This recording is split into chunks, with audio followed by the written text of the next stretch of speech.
Look at this boss. He's awesome.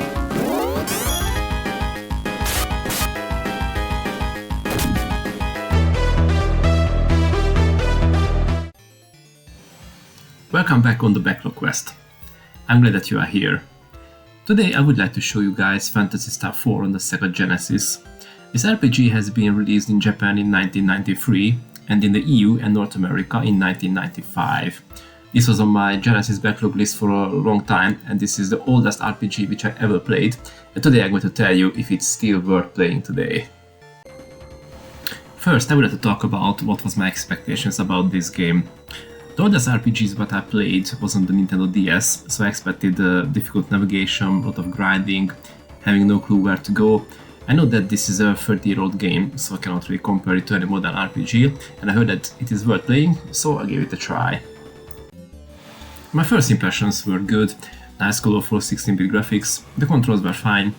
Bonus point that you can change the control layout, which was very helpful for me, because I found the basic layout quite, complex. What hooked me into this game is the graphical art of the enemies and the cartoonish style cutscenes, which were really well made. Let me show you some examples of these. The setting of the game is a futuristic space-themed adventure.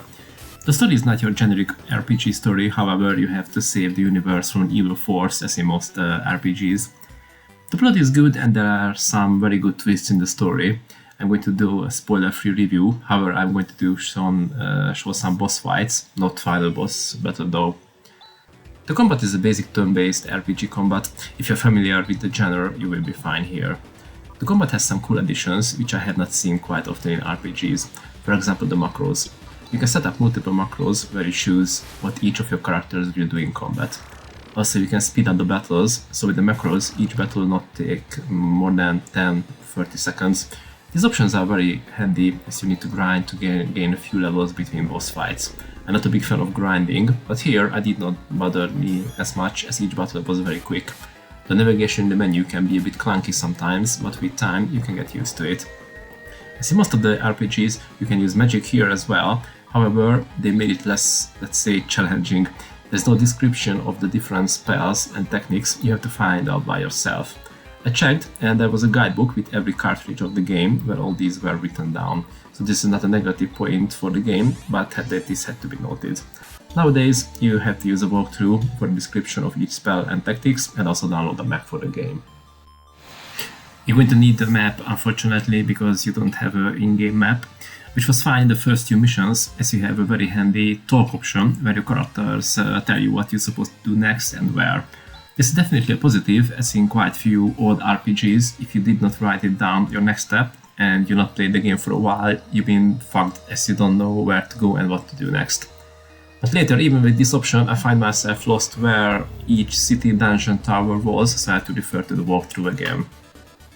You can also use different vehicles throughout the game to move around the map. You can also do battles from the vehicles.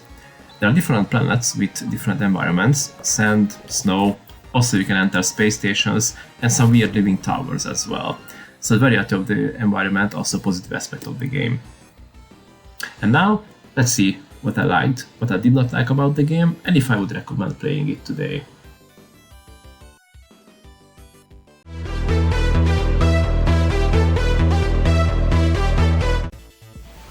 I like the atmosphere of the game, the pixel art is beautiful. The map itself is quite plain, the cities and the dungeons are better, but the battles and the cutscenes is where the game really shines and it still holds up today if you like 16-bit graphics. I still like the story, it is not going to be my favorite RPG story ever, but it kept me interested throughout the game. The battle mechanics are also good, just set up some macros, speed up the battles and you will breeze through some levels fast.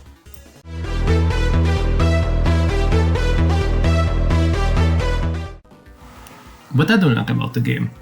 My complaints were made earlier because I played the game emulated and I do not have the manual with me, which were given with each copy of the game. So in the game you had the map, a detailed description of the spells, techniques and also each playing character. One thing need to be noted, that encounter rate is quite high in this game, which I'm not really a fan of it, but because the battles were fast, this did not bother me too much.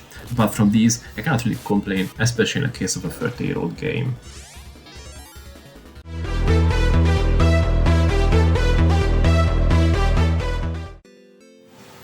So would I recommend playing Phantasy Star IV today? Well, if you like 16-bit graphics and you would like to experience an all-time classic, definitely give it a try. Just make sure to download the guide and prepare yourself that you need to adapt for a few things which were improved in the later RPGs. It must be noted that nothing happened on my playthrough which annoyed me or made the gameplay that frustrating that I wanted to stop and not finish the game. Expect a bit of grinding, to be lost sometimes in the dungeons, but this is part of most of the RPGs. I enjoyed my time with Phantasy Star IV and I'm glad that it cleared on my backlog list. I hope that you enjoyed this backlog cast video today, and I'm going to see you in my next video.